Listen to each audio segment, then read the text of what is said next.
The Opel Grandland may not be the springiest of the chickens that you might find on the crossover slash SUV market in Ireland, but actually if you go for the top spec one, which this one is today at just under 42,000 euro, you'll get absolutely everything thrown at it. And the Nissan Qashqai is probably something you can compare this car to in terms of size, practicality, and while the Qashqai comes well spec'd, if you do creep into the early 40s for this one, there's no comparison in terms of spec. Like, for example, air-cooled seats, upgraded alloy wheels, night vision, which is an optional 1,500 quid extra, but you can get it if you want, and that spots pedestrians even in the dark. It's got amazingly bright headlights on the front of the car. They twist and turn in a dynamic style. There's no glass roof, but if you were to compare a well-spec Nissan Qashqai to a well-spec Grandland, there's very little in it, and actually probably a bit more in this car. And then there's the interior that you might just prefer because it's got that kind of German, just well put togetherness that you're expecting in a car from Opel. So let's have a little look around at it today, show you the inside. The price range is vast, so it goes from 37,000 euro up to 55,000 euro because there's petrol, 1.2, there's diesel, there's plug-in hybrid delivering up to 300 brake horsepower if that's the kind of Grandland you want. Now, is there anyone willing to spend 55,000 euro on this car? I think you'd be fairly bonkers, but for this spec one, let's find out if there's value. Another obvious car to compare this to is the Kia Sportage. We've reviewed that up here. There's also a plug-in hybrid version of that. One of the prettiest parts of the car is actually on the back. Grandland right across your boot, and the boot has an adjustable droppable floor. You still get a space saver wheel.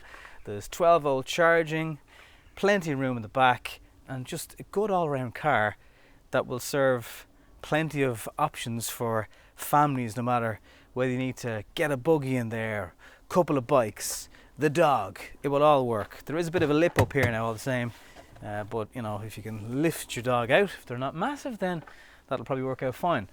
So a standard-ish boot as to what you might expect. Is the current new Qashqai a little bit bigger? Eyeballing it, it looks that way.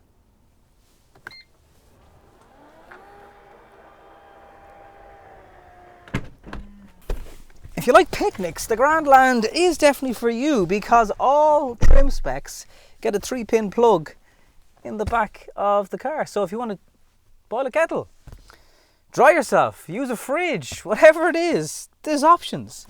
Good leg room, good knee room, good height room. Top spec model again, you'll get heated seats. There's one USB charging port here, and there is an armrest which does have access to the boot. It's not very wide. It's not often cars really do give you full thigh support, so it's not the worst, it's not the best. It's the best way I can describe it. And the plastics back here, they're a bit hard, they're a bit scratchy, and it's all black. It's very, very black. The roof is nice, it does brighten it up, the fact that it's kind of got a white colour to it, so they've made an effort there. Front of the Grandland, definitely an area that puts it up to a lot of other cars in the segment. Again, look, this particular car we're looking at today is very well spec'd. Heated steering wheel, air-cooled seats. It has an awful lot going on with it. But still, you know, the interior is not going to drastically change. There might be a little bit less gloss. There's still going to be the same steering wheel, decent enough interior. The screen in this version a little bit wider. And the same with the infotainment system and your instruments. But it is still a comfortable, solid place to be. It's still very black. It's not particularly inspiring. Bits of flashes of chrome here and there, but it's reasonably comfortable to sit. Armrest slides in and out. You've got adjustable cups that you can take out and clean and all that if that's a problem for you. Good storage, drinks holders, more storage for your phone down here. There's wireless down here, and there's also wireless under your armrest. So you've got two wireless options. Again, that's very rare you see in a car. There's still a USB option down here so you can plug in cables and do all that stuff.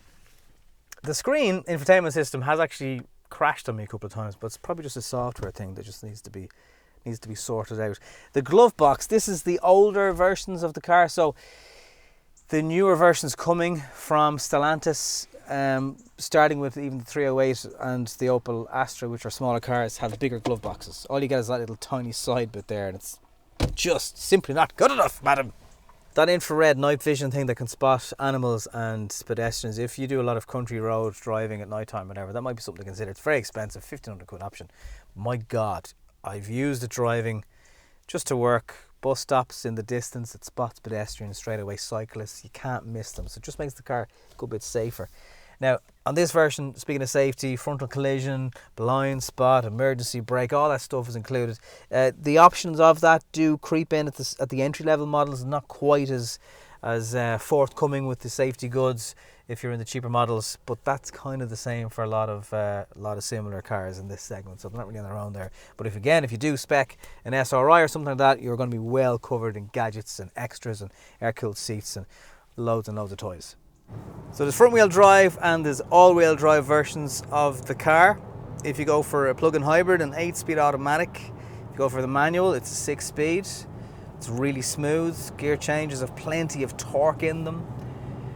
The way you sit in the car, everything is a little bit higher than you, depending on how low down you have your seat. So you do have a kind of a sense of being cocooned. Don't always get that in crossovers. I'm quite familiar with the new model Nissan Qashqai, and I can't say this is any less or more engaging to drive, and I can't say it'll do any less or any more than the new Qashqai will. And that kind of says a lot about the Grandland, because it isn't a brand new model, this is a facelift, but it still is very much up to the task of doing all the things your family needs it to do on a day-by-day basis, whether it's the school run, bringing the dog to the vet, you know, all the things that life throws at you. You've got CarPlay and Android, a 12-inch screen on this bigger, more expensive model of it.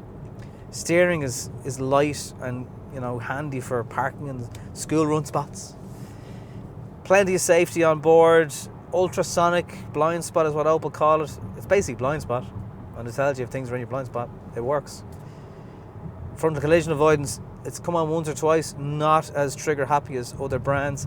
I do think the Sportage from Kia is probably a little bit ahead, but I mean, it is a brand new model on the market. This one's around quite a while, and you might be able to get yourself a bit of, well, first of all, availability in stock in one of these, and secondly, you might get a deal from a dealer, because again, it's a facelift, and play them off each other. Don't say I told you that. They go absolutely mad. Road noise is a little bit intrusive, I will say that. 19-inch alloy wheels in this car, probably not helping that matter. But apart from that, it is as crossovery as a crossover should be.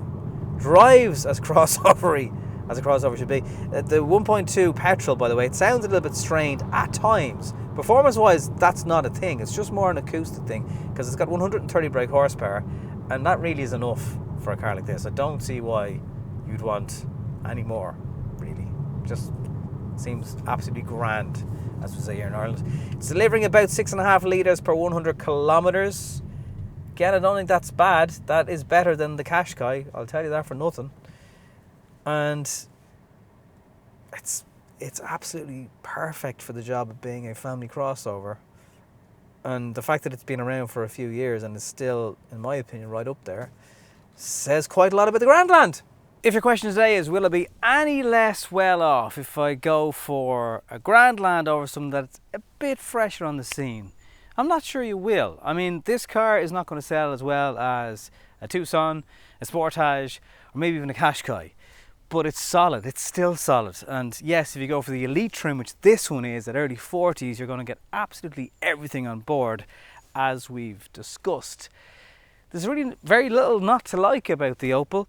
It's just not as fresh on the scene as so many of the others, and that's something to perhaps consider. And when the next Grandland comes out, you've got to assume it's going to be electric, or there'll be a fully electric option coming, and it will be able to look at all the other models on sale and go, what do we want to borrow from the other ones?